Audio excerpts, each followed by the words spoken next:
What's up, you guys? Welcome back to another video. Today we are going to talk about my pregnancy, what it was like, what I learned, and what my experience was. I love videos like this. Honestly, when I was pregnant, I used to binge watch these kind of videos on YouTube. I just loved learning how different every woman was and how different every birth story was. It's just incredible. I'll do another short video where I talk about my birth story. I don't have a lot of clips for my birth story, which I'm a little bummed about. I wish I took more videos of the experience, but I do have some photos. I'll check with my husband if he's comfortable with me sharing one or two really private photos. But anyway, let's start right into it. Today we're talking about my pregnancy story. So we fell pregnant in October 2022.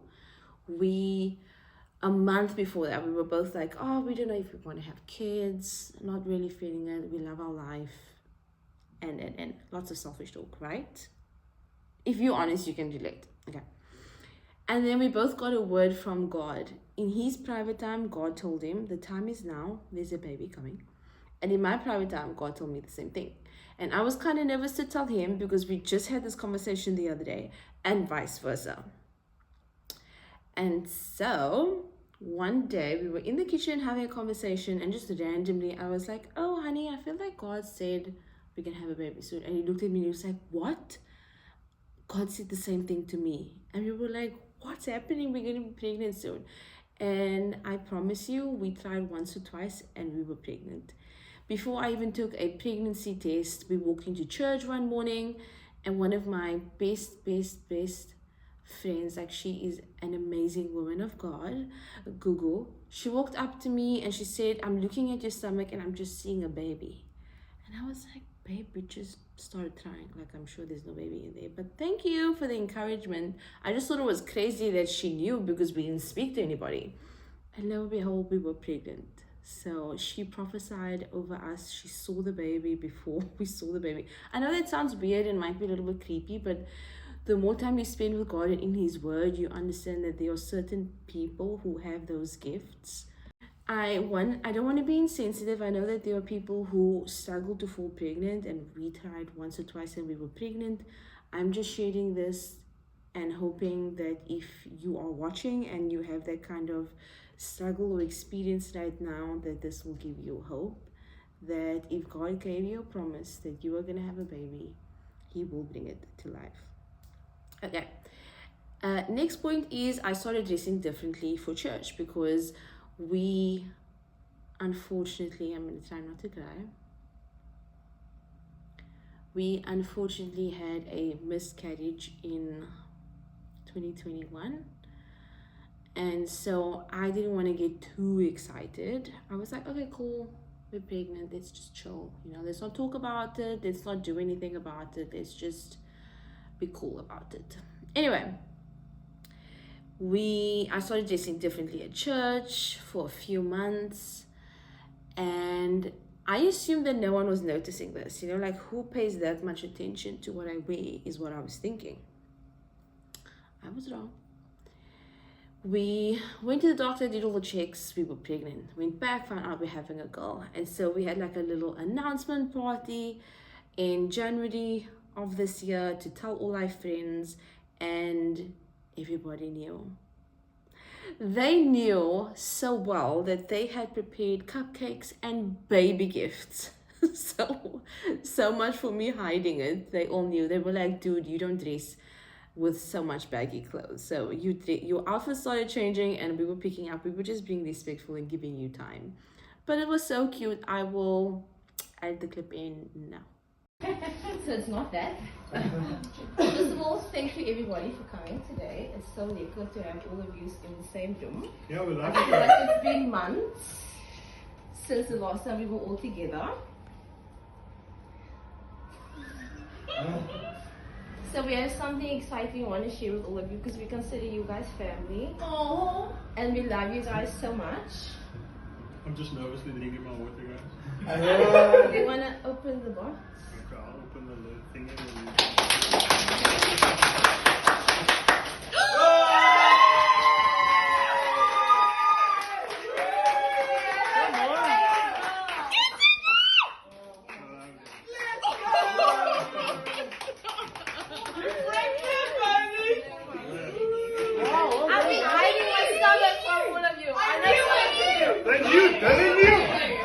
How sweet is that? I love that video so much. Okay, I just quickly want to tap into trimester 1, trimester 2, trimester 3. And maybe you're pregnant, maybe you just felt pregnant, maybe you're far in your pregnancy, maybe you're experiencing some of these things and you're like, is this weird? Is this normal? There's so many things that you go through in each trimester. Like, I wouldn't have enough time to go through all of it, but I made a few notes of a couple of things that I experienced in each trimester. I hope this teaches someone something. I hope it makes someone comfortable with what they're currently going through, but let's get into it. Okay, trimester 1. I had hectic fatigue. Like, I remember I would feel so like flow that I would just like fall on the bed and fall asleep. Like, I would even fall asleep like this. Like, I was so tired and so out of breath from doing nothing. So trimester 1, I had hectic fatigue. That was the only symptom that I had for most of my first trimester. I didn't have any morning sickness. Thank you, Jesus. I just had the fatigue. One of the other things I did in my first trimester was set up the What to Expect app. I recommend this to all of my friends. I love this app so much. It's amazing. It gives you like weekly little clips about what's happening in your tummy, what the baby's currently going through, what baby could kind of look like, the size of baby. Like, I just love knowing all of that things. And so if you're looking for an app to track your pregnancy and your breastfeeding thereafter and your baby's development thereafter, because I still use it today, use What to Expect. It's actually a purple icon if you haven't used it before. Love the app. My next little item for trimester 1 is, or my recommendation is, to buy your baby book. Buy your baby memory book in trimester 1 and just know that you have that put away. And some of them you can even start making notes and tracking your experience from pregnancy.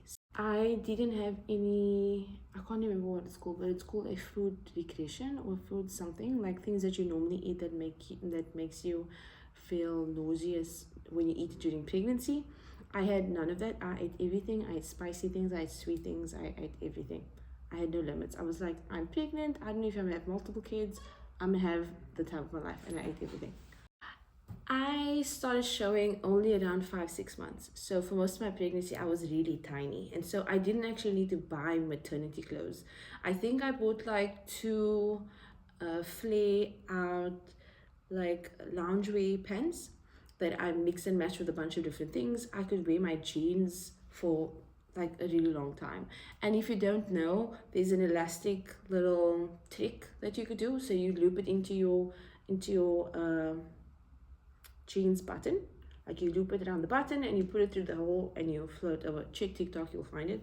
But you don't need to go and buy you everything new because you are pregnant.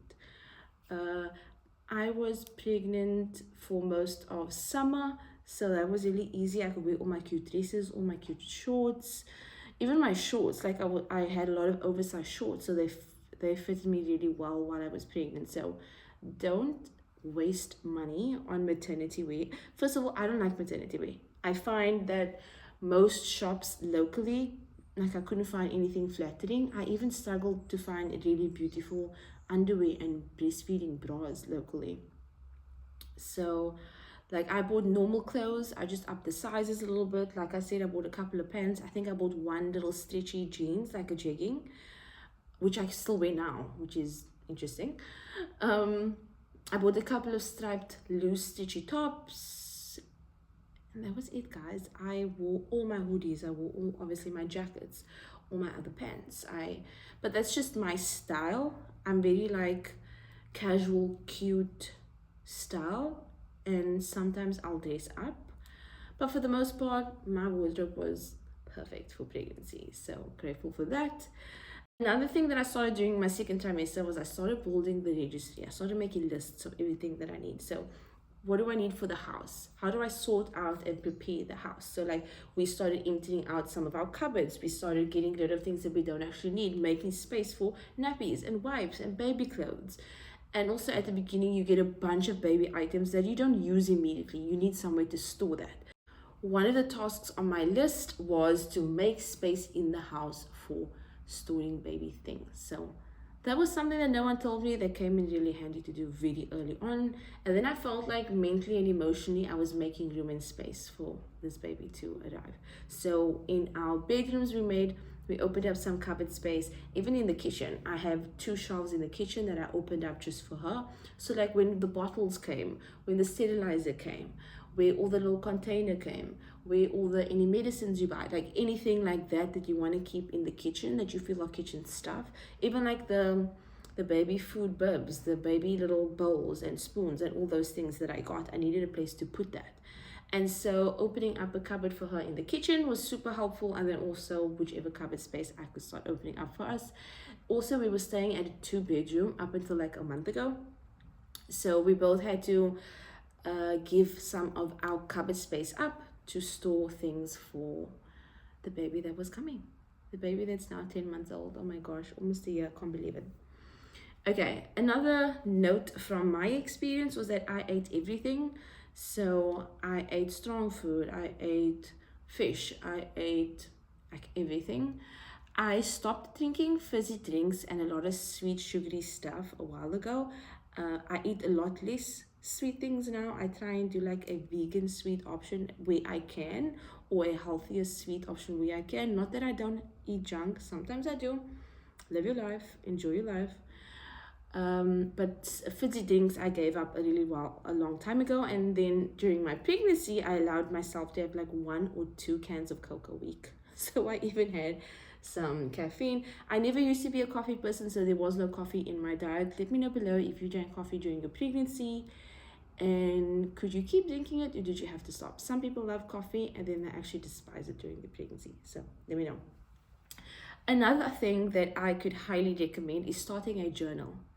So we thoroughly enjoyed, I would write to Mila every day in the book about my experience, whether it was good or bad, whether it was easy or hard, what it was like coming home from the doctor appointments. And I did that all the way up until birth. And so one day I'm going to give her that as a gift.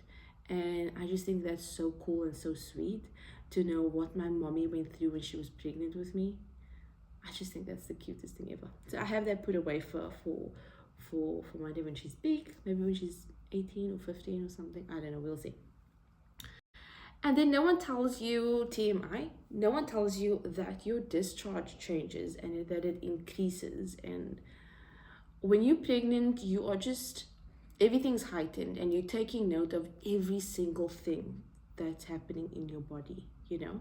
So that's something that no one really talks about, and if that does happen to you, you're experiencing that, it's so normal, don't even worry. Trimester number 3, okay, really started showing, curls were tight, looking cute, almost rolling around, like cute. I loved being super pregnant, like I loved it. I know that sounds weird. A lot of people are like, why would you love that? It's uncomfortable. I only really got uncomfortable I carried Mila up until 39 weeks. I would say I started getting uncomfortable around 36 weeks. So the last 3 to 4 weeks were really like uncomfortable. I used to just cry in the evenings. I would just sit and be like, honey, I just needed to come now. Like my body is sore and uncomfortable. But up until then, I was living my best life. Like it was fun, it was beautiful, it was sweet, it was easy. It was the dream pregnancy, to be honest with you. And as you're going through it, you have a lot of thoughts, you know, like all the things that could go wrong, all the things that you're not doing right, and on and on and on. And I know a lot of women have really tough pregnancies, and I'm not oblivious to that, and that is why I'm so grateful for the pregnancy that I did have. So thank you, Jesus. I started getting heartburn in trimester 3. Fun. But I still ate what I wanted to eat. I was like, your girl is getting the Gaviscon that is pregnancy safe, and we are eating whatever we want to eat. Boom. So the Gaviscon for pregnancy, it's safe and it tastes nice. At least it's not gross. And it helps. I would take it before bedtime, and then I would sleep like a dream. There were a couple of times when I would run out of it, and then I would wake up at night with really bad heartburn, and I would even cry. Like that's how much it burns and it's sore. So if you have heartburn, the Gaviscon really helps out. Let me see what else is on my list.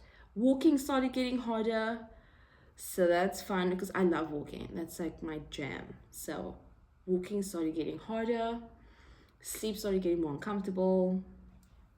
And now we started setting up her big items. So we had a bassinet set up. We had a car seat in the car, like weeks and weeks before she came. All of this was done. The changing table was set up. Nappies were like unpacked. Clothes were washed and packed in the cupboards. Everything was organized like she was coming tomorrow. Like even 2 months before the time, guys. I'm just that person. The baby shower was phenomenal. I put together the registry. I set up all of those things. I did it through Baby City. At the time, they had issues with their website, so it was a bit of a pain. But guys, I got everything I needed and so much more. Mila still has a cupboard full of clothes from the baby shower. We are still using nappies from the baby shower. And then we also had a nappy party that we planned for Leroy, where all his friends got together. They all brought nappies and wipes. On the invitation that we sent out, we kind of told them what number to bring so that everybody didn't bring newborn or everybody didn't bring number one. We had a few people bring newborn, a few people bring number one, more people bring two, and then most of them brought three because I was told by my besties that number three is kind of the number they stay on for the longest, and that's very true. Mila is on number three for a couple of months now, and the date that she grows at, I think she'll be on a number three for a while longer. Okay, so that's all that I'm sharing on pregnancy. Oh my gosh, I hope this video is not too long. I'm going to do my best to edit it well. But thank you guys so much for watching. This is the topic that I can speak about all day long. I need to do a video on postpartum and what that's like. So much things people don't tell you about. I think the video should be postpartum and breastfeeding because that kind of happens then after birth. Whoa. I need to do my birth story, postpartum, and breastfeeding. Okay. I got it. Okay. Thank you guys so much for watching. I need to wrap this video up. I'm talking too much. I hope you enjoyed it. Please give this video a big thumbs up if you enjoyed it because that supports my channel. Hit the subscribe button if you want to come back for more. And then leave a comment below what you want to see more of. See you guys in the next video. Bye.